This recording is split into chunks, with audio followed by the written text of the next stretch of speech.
Our contrarian view this week is a little bit, I called it bizarre, but maybe deep is better.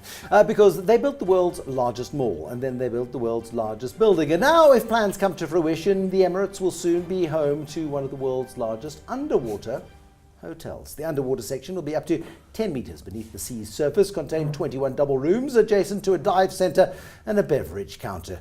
The heat room has been designed to integrate with the underwater world as closely as possible. Estimates it'll cost $120 million, more than R1 billion.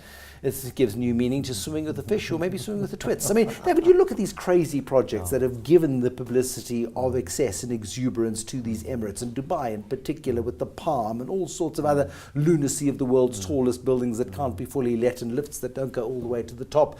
And you've got to look at the underwater hotel and say, would I make a trip to Dubai to go and stay there? I don't think so. Your thoughts?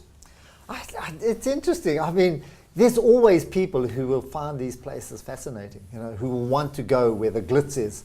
And to live under the water, I suppose, if you open the curtains in the morning, you've got turtle looking there or wherever it is. It doesn't attract me, but there are enough bizarre people in the world who would love to go to places like that, who find it attractive. But to actually think of it, whether you get a return on investment, because I mean, the walls of glass have got to be this thick, and how do you clean the blooming things under the sea? I mean, they're just window cleaners with tanks on. It's bizarre to me. But I mean, I once had a fabulous conversation with the man who runs Protea Hotels, Arthur Gillis, and he was sitting in one of these aquarium restaurants in Dubai, and he says, and having a radio interview with him, and he says, I'm just having a look, I'm choosing my dinner as I speak to you. And the fish comes past, he says, I've identified what I'm having for supper.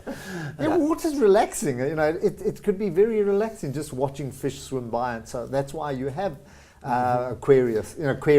What's it? Aquariums. Aquaria. Yeah, aquaria. I don't know. But here you've got a situation where fish tank. Never would a dripping roof scare you as much. Oh.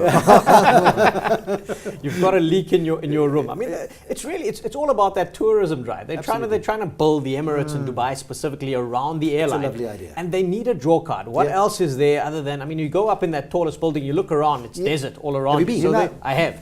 I'm not a fan.